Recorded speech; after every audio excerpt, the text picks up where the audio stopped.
The following is a fan-made chapter reading of the Pale Web Serial novel by J.C. McCrae. The original text can be found at palewebserial.wordpress.com. If you'd like to donate to the author, please go to patreon.com/wildbow. Thank you for listening.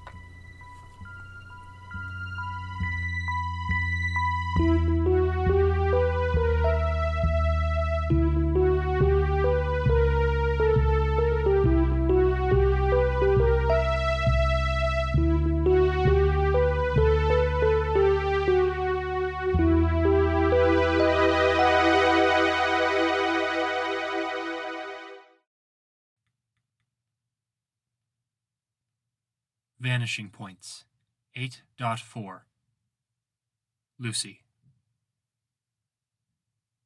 Lucy ate her gas station food with the resolve and weariness that she'd run into during their fitness test in gym at the start and end of the semester. As part of it, they'd had to run back and forth along the gym in response to timed beeps until they couldn't anymore. Then they'd had to do some other exercises, then run laps. Some of the other teenagers had thrown up. Verona had come close. Eating this sandwich, chips, and salad felt like that. A chocolate bar sat at the desk to their room, and Lucy didn't even want it that much. This was only day 2 of the post-Bristow dining. Verona lay in bed on her stomach with her legs kicking, no doubt getting crumbs on the sheets or the book she was reading as she ate and went over a textbook at the same time. "I'm glad we don't have a full semester of this," Lucy said. "What?" Verona asked, twisting around. "Huh?" "Food? Eating like this?" "It's fine. We're fine. Don't be a wimp." Lucy looked around for something to throw at Verona that wasn't so lightweight it could be ignored or so heavy it would do serious harm. "I'm not being a wimp. I bet even Ted Havens would sigh as he had to eat this bland, weirdly dense bread." "Is he really the guy you're comparing yourself to?" Verona asked, flipping over to lie on her back. "If not him, who? An other? If we're talking about eating awful food, then a goblin? I don't want to compare myself to a goblin. Or a ghoul." She remembered Musette 2 nights ago. Her good humor faltered. "I mean, Ted works," Verona replied. She adjusted the positioning of textbook and food. "It means I can say I might be superior to Ted. He might have lived for thousands of years, but my experiences of eating freezer-burned leftovers and frozen dinners have made it so I don't give a crap about food. I win against you and the Ted we're imagining." "If you can call that winning," Lucy said, humor returning. "I can call it whatever I damn well please." "You know I sleep on that bed too, right? You're getting crumbs." Her phone buzzed. "On it." "That Avery?" Verona asked. "Zed," Lucy said, holding her ham and bland sandwich in one hand and poking at her phone with the other. "We've got you on speaker." "On our way back. We're taking the long way to be safer and steer clear of some locals. We probably won't make it back for afternoon class." "Sorta figured. What locals?" 3 incarnations came after us. Jess had an escape route ready, but it was close. I'll let Avery share the deets later. We wanted to let you know that all is well. A bit tired, but well." "Great to hear," Lucy said, leaning back. "I have some requests to pass on. We were talking about who might be your primary focus before you go.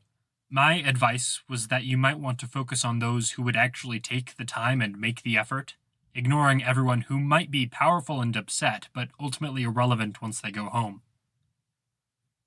"We might come back here, right?" Verona asked. Lucy made a face at Verona. "You might. You can deal with it then. But when you have limited time..." "It's like Clementine said," Lucy finished. "Gotta clean up the biggest, most necessary messes when you have someone coming over." "Right, okay. Which leaves the question who." We talked about that too. We can expand on this list later, but for now, part of what I'm passing on is a recommendation. Steer clear of the Teds and stay away from the Bellingers. Nicolette accepted, of course.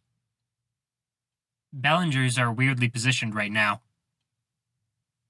They're not bound by a lot of obligations or alliances. They had big stakes. I sorta know why, Chase and Tanner, and I really don't know what they'll do. Right. So those things bundled together are numero uno. Number 2, can you throw a cold drink at Verona on Avery's behalf? Verona sat up, smirking. I can, but she's lying on a bed I sleep in. How deserving of this is she? Checking. Not that deserving. She says a smack across the head would suffice. Lucy stood, and Verona shielded her head for a few seconds, until Lucy could find an angle to give her a sharp swat. Verona cackled through her sound of pain. Done. What did she do? Lucy asked. Misled Bree and I about what we were talking to Avery about. Or who we were talking to Avery about. Again, I'll let Avery explain. Gotta wrap this up. Can you put her on? I can, but calling from this far away burns through battery, and my spare battery was in a device that got a giant arrow put through it. I'll keep it short. Zed made a pained sound. But a second later, Avery spoke. Hello? Avery, managing? This is tough, but I'm glad I did it. Learning a lot. What did I miss this morning? Zed said something audible in the background. Not much. Elemental rune stuff we already knew. Refresher. This afternoon is the guest teacher. Okay, I had a third request Zed didn't get to. Can you take good notes for this afternoon? Of course. Was going to anyway. Listen, this is awkward. Oh no. Just wanted to say I miss having you around and stuff. Glad you're doing this, glad it's doing what you needed to, but I'll be glad when you're back. Me too. Verona raised her voice, cupping her hands.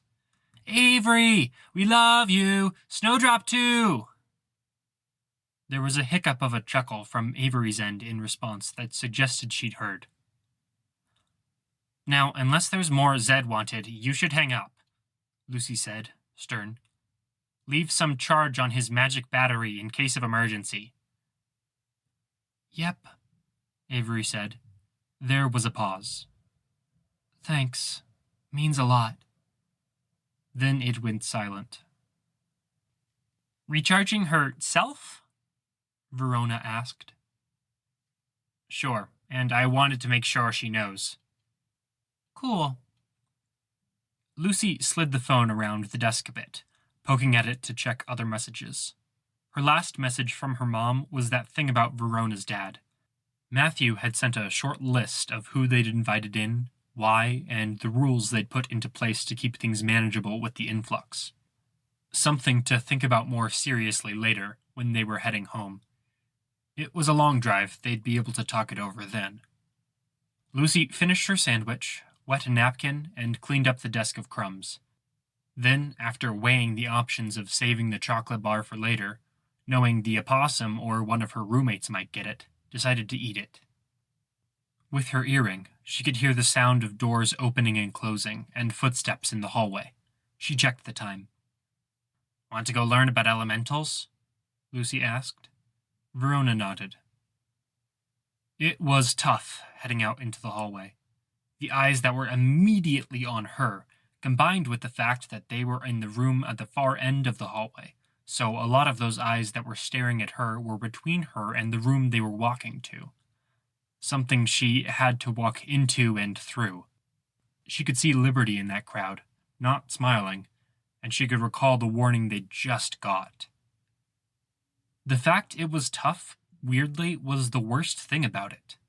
Lucy, all her life, had dealt with assholes. She'd marked, even from a young age, that some people would be vaguely jerk-ish to her, if not total a-holes, and be nice to the next random person her age. More often, There was a vague sense that the world was a hostile place, that things were hard, and question marks were stamped all over everything. Why was this person giving her a hard time? Why did that guy pick her to bully and keep in the water? Why had Logan given her a hard time? Why had Mr. Bader had an issue? Why had Paul left? Alone, any one of those things was a maybe, or even a likely, and putting it all together, she could be reasonably sure that the color of her skin was the primary reason why. But those question marks still got to her, made it hard to call any one thing out. Frustrated. And she liked to think she stood tall through it.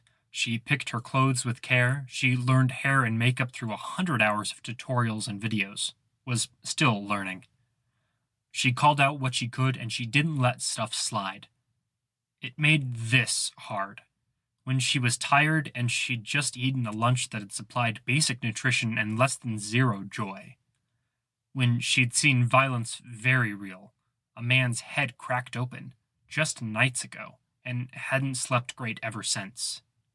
When she felt far from safe, far from any backup that wasn't her friends. When it felt like all of that prep and those safeguards weren't helping like they normally might.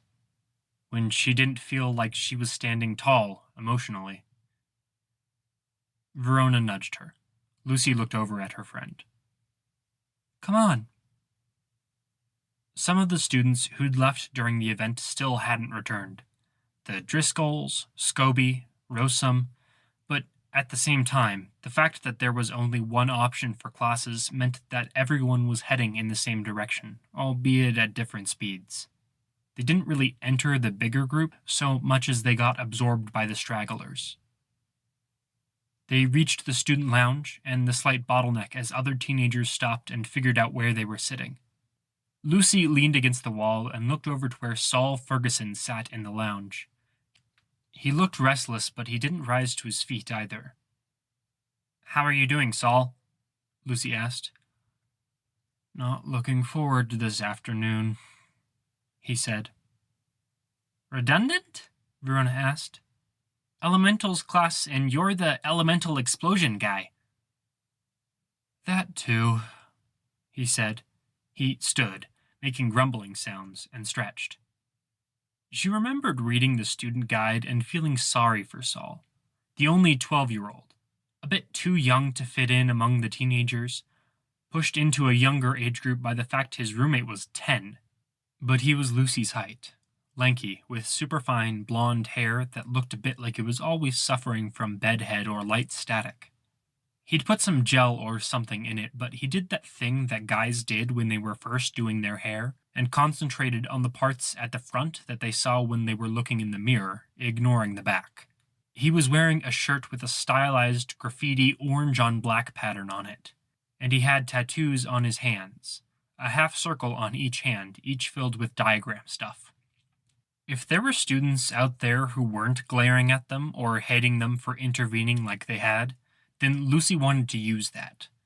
Getting rid of enemies was important, but making friends didn't hurt either. What's got you down? She asked. He walked over, then peeked around the corner, pointing before retreating. At the stage was a woman with very fine dark brown hair, skinny, with tattoos all down her arms, each of a partial diagram. Her dress was a crimped fabric, red at the shoulders and blue near the ankles, with unnecessary brassy buttons up near the collar. That bad? Lucy asked. Would you want your parents teaching? That would be a sight to behold, Verona mused. Plop my dad down on the stage. Get him to teach something about designing ticket systems for management branches and how the right implementations can encourage good workplace habits and blah, blah, blah. I think he'd run instead of teaching, Lucy said. Well, yeah, but it's trippy to think about, and awful. This is awful, Saul muttered, glancing around the corner. I can't skip a class my mom's teaching, can I? Lucy made a sound before venturing. I don't think I'd want to get on the wrong side of the kind of woman who tattoos a 12-year-old so he can blow stuff up by putting his hands together. Saul sighed. Yeah, I was 10, by the way. Is this a Talia type of situation? Verona asked. Scary, Mom? Very scary, but not at all like Talia's. Huh. Durocher entered the classroom from the western hallway, and the murmur of conversation changed, dropping in volume by half, then by half again just a second or two later. Mrs. Ferguson clapped her hands. Everyone, if you'd please take your seats. Durocher walked partway up the stairs and gave Mrs. Ferguson a hug before they exchanged kisses on the cheeks. Oh, she's close to Durocher, Verona commented. Cheeky kissy close. Yeah. Saul groaned the word. Does that give a hint about what kind of teacher or mom she is? No. Saul groaned out the word. Things were quieting down enough for class to start, so Lucy entered the room. She, Verona, and Saul sat down on the first available bench, toward the back. Mrs. Durocher is going to be sitting in and observing, apparently? That's a thing you're doing this year? Mrs. Ferguson asked, looking around. Okay, I'm Mrs. Ferguson. Saul dropped his face into two waiting hands with enough force it made an audible sound. Those of you who have been attending for a while may remember me from 2 years ago. I did a week-long series after a storm not too far from here.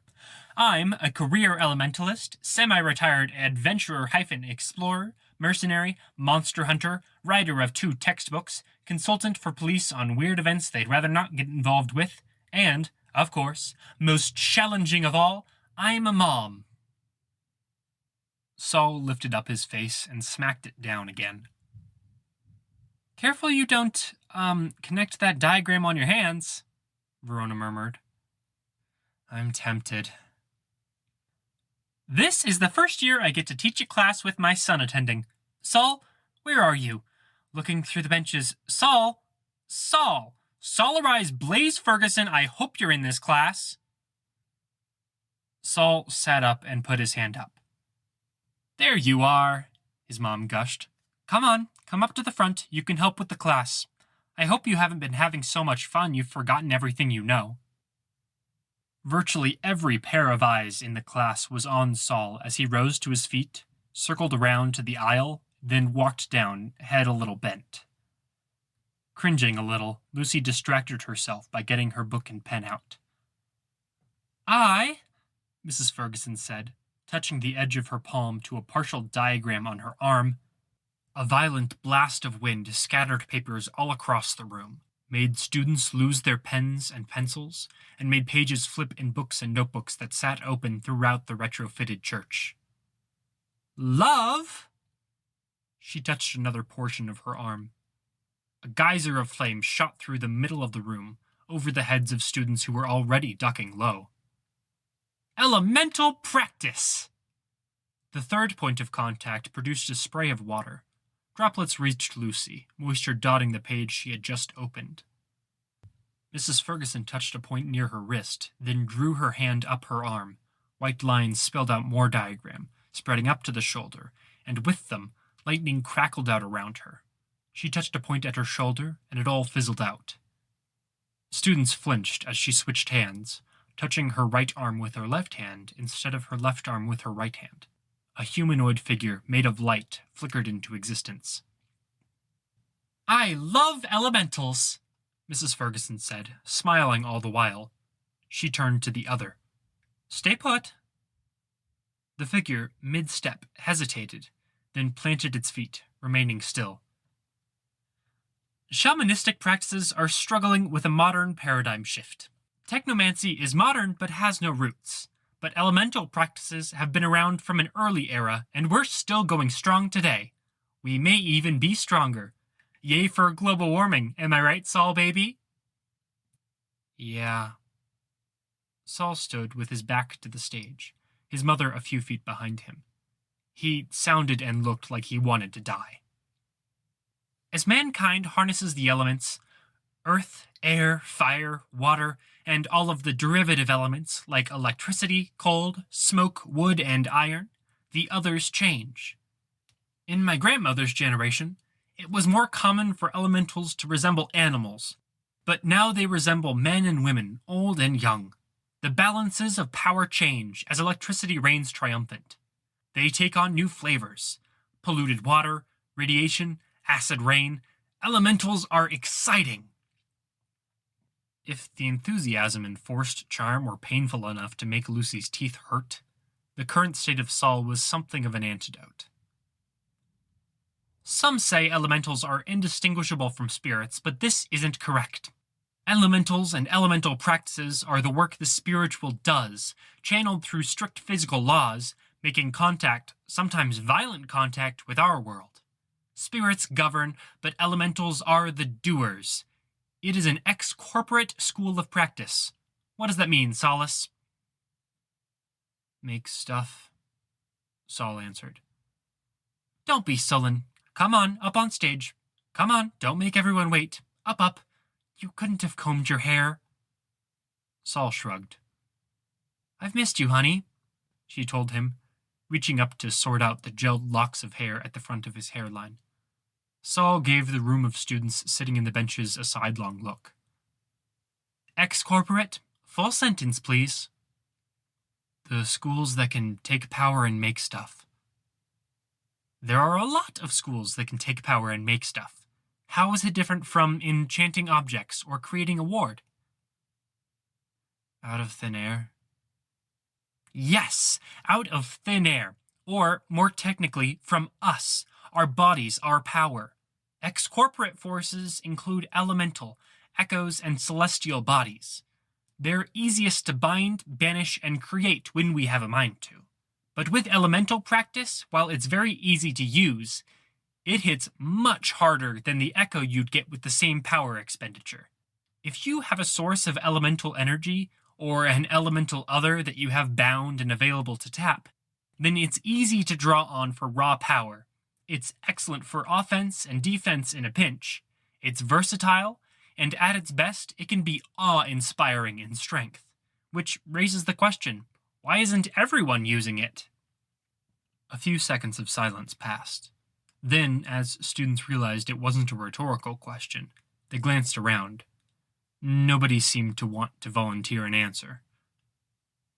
Are you all going to abandon your family schools of practice and come apprentice under me? Mrs. Ferguson asked. Come on, you're big boys and girls with a well-rounded experience.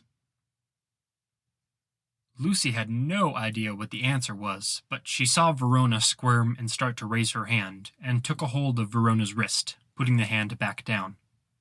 If this woman wanted to put poor Saul in the spotlight, she could squirm a bit. Anyone? It took a little bit, but on the far end of the room, America put her hand up. Yes, young lady? Is it because elementals are lame and don't last very long? Mrs. Ferguson made a face, then replied, Not lame, but you're on the right track. Elementals are fleeting. They exist to change our world, and they tend to do it in rushed, dramatic ways, and then they disappear. Look at this other I summoned earlier.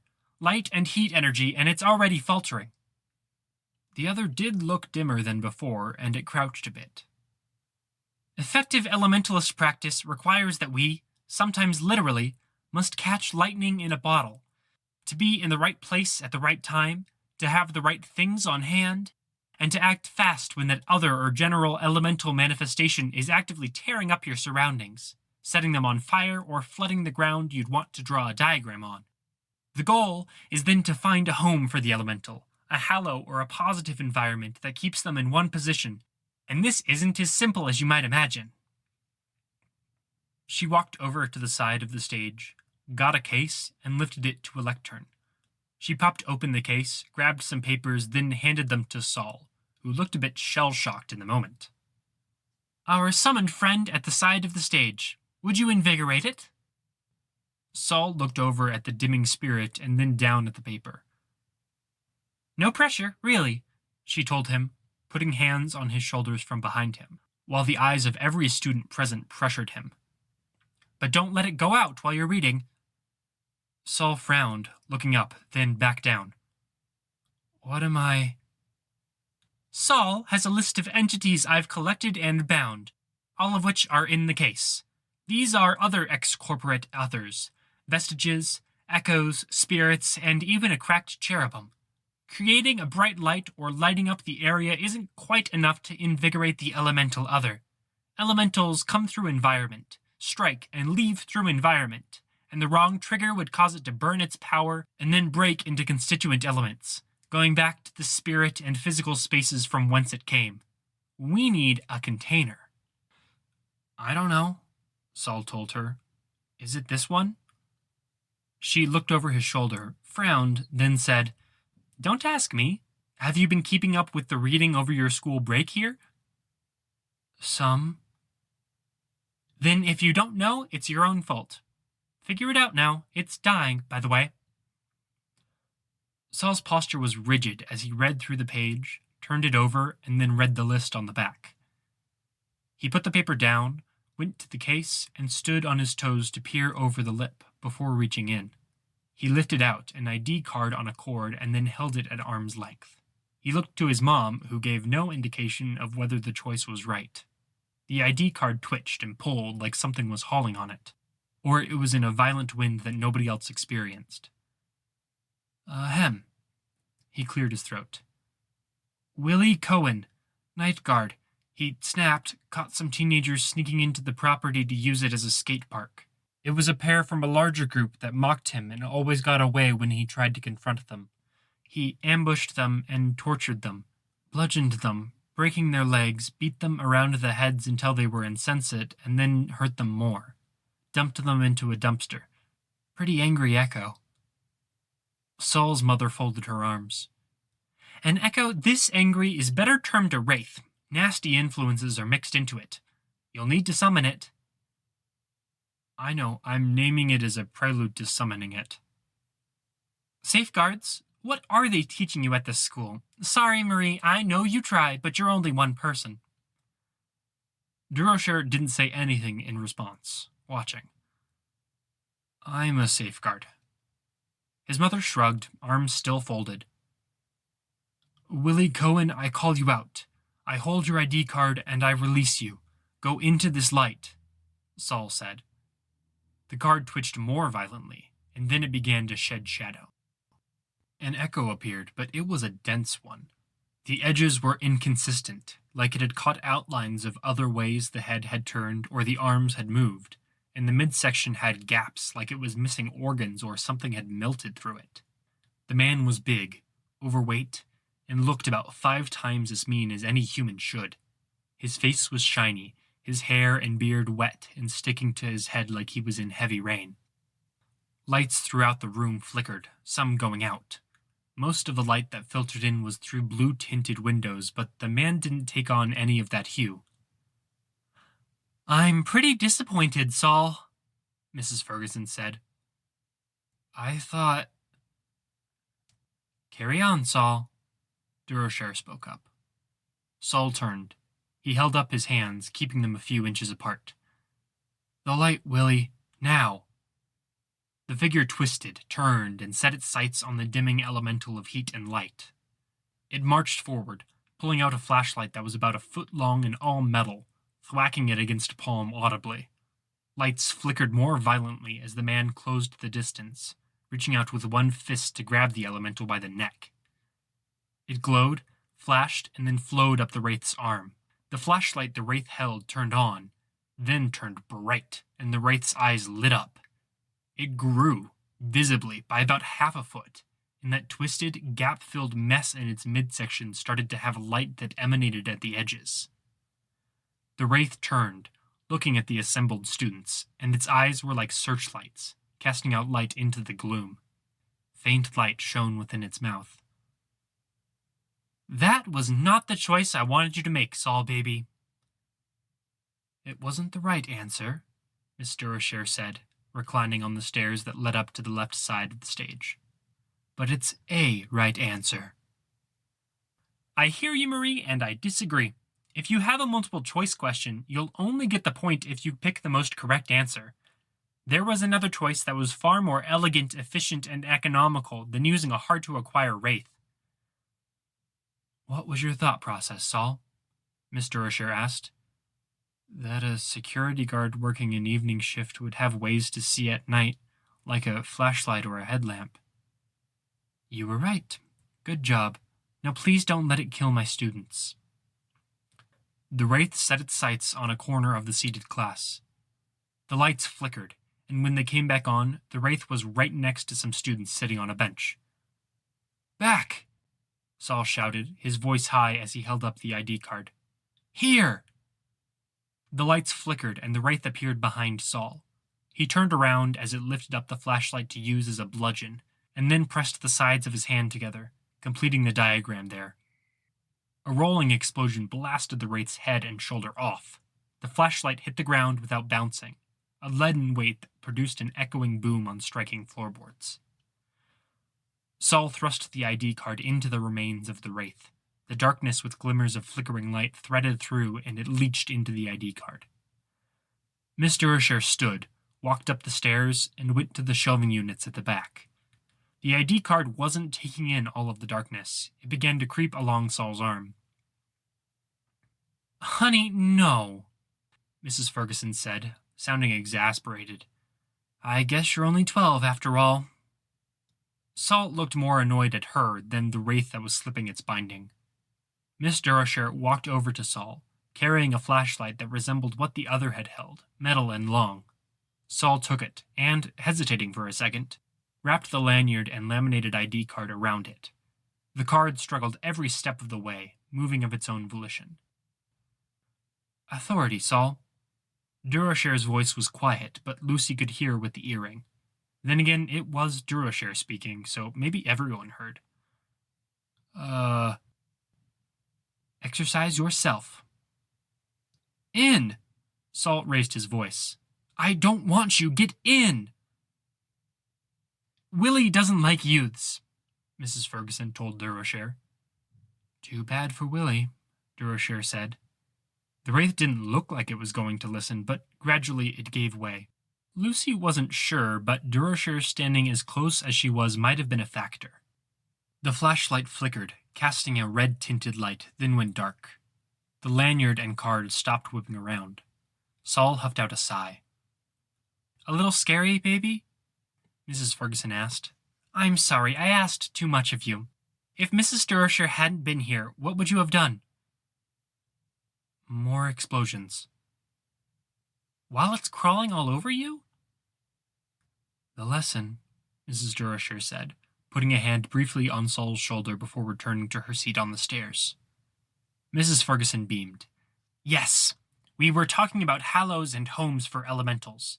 Others can be that point of residence. A vestige can be the broken jar that holds most of it. Even a hazy echo can be the structure an elemental maps to if it has the right anchoring points. The elemental becomes the beating heart of the other. Electric, hot, storming, boiling, or turbulent, among other possibilities. She put papers and things back in the case, retrieved something, and then lowered it to the base of the podium before dusting off her hands.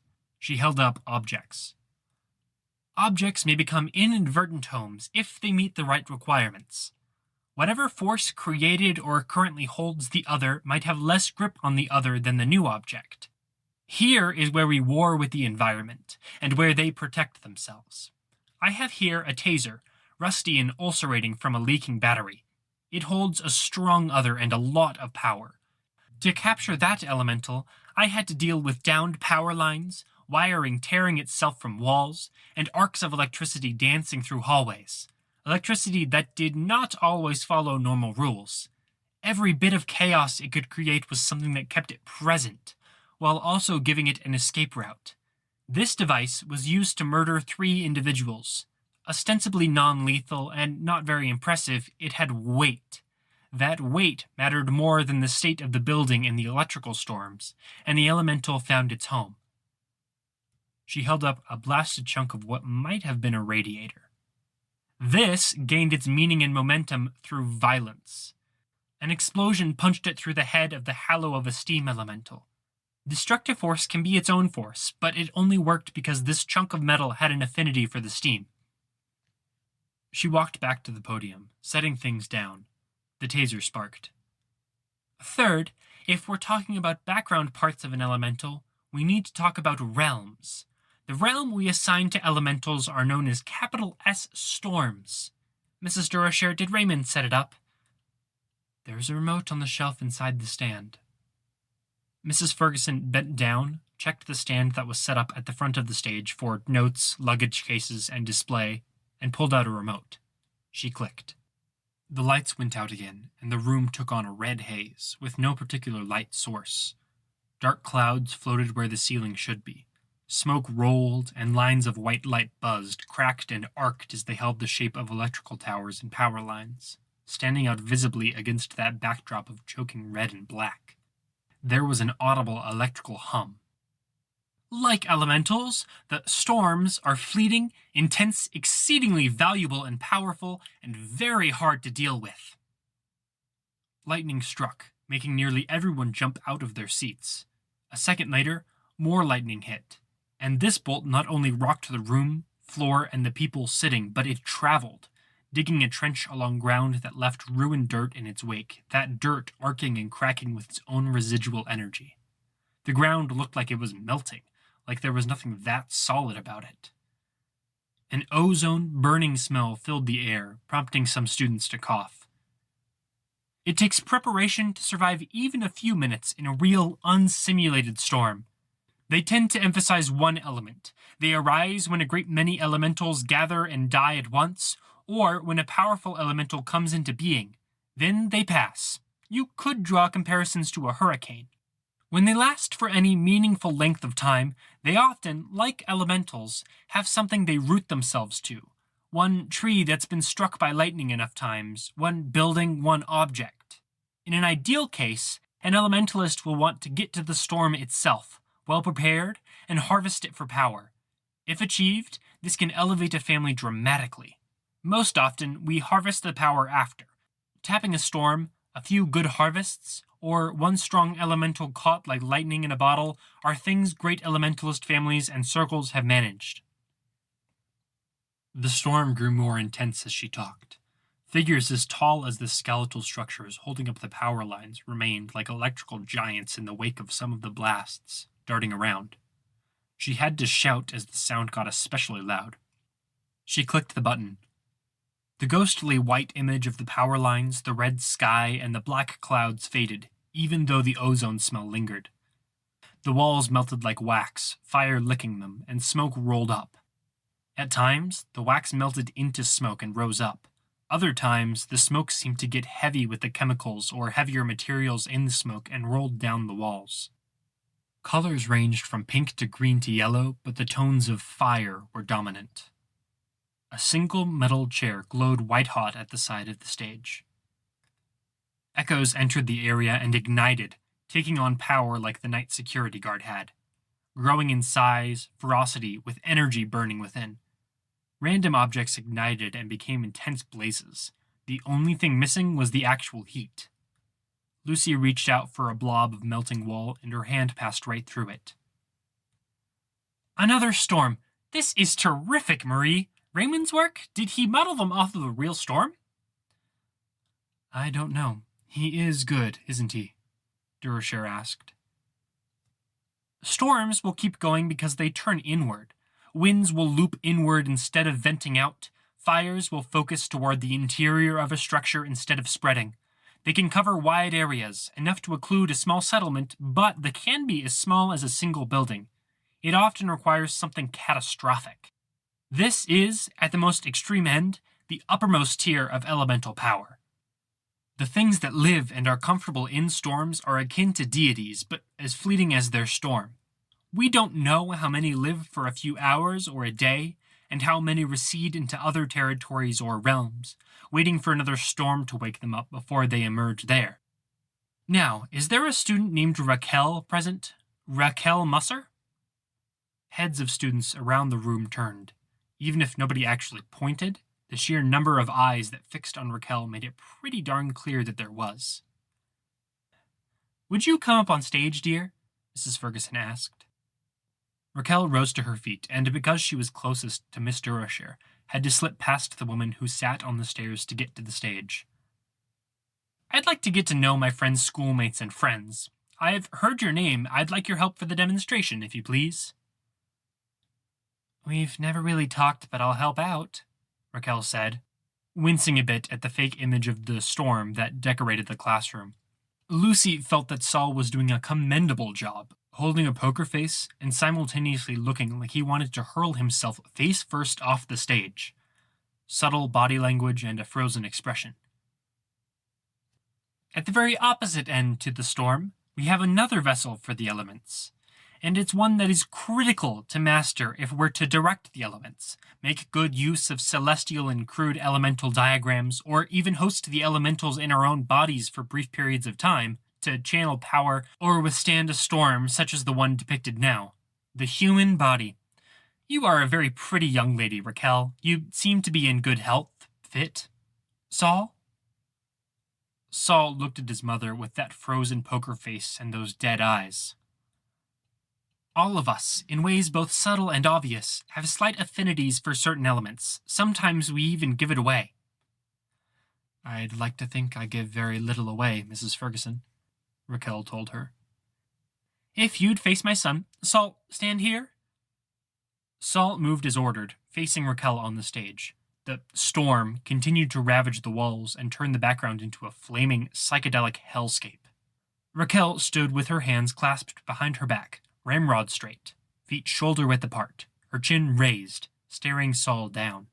She wore a pleated skirt, black, and a tennis top with no sleeves and a polo collar. She flinched a few times as the fake storm erupted near her, but she didn't take her eyes off of him. Saul visibly withered, standing there, his mother behind him with densely tattooed hands on his shoulders.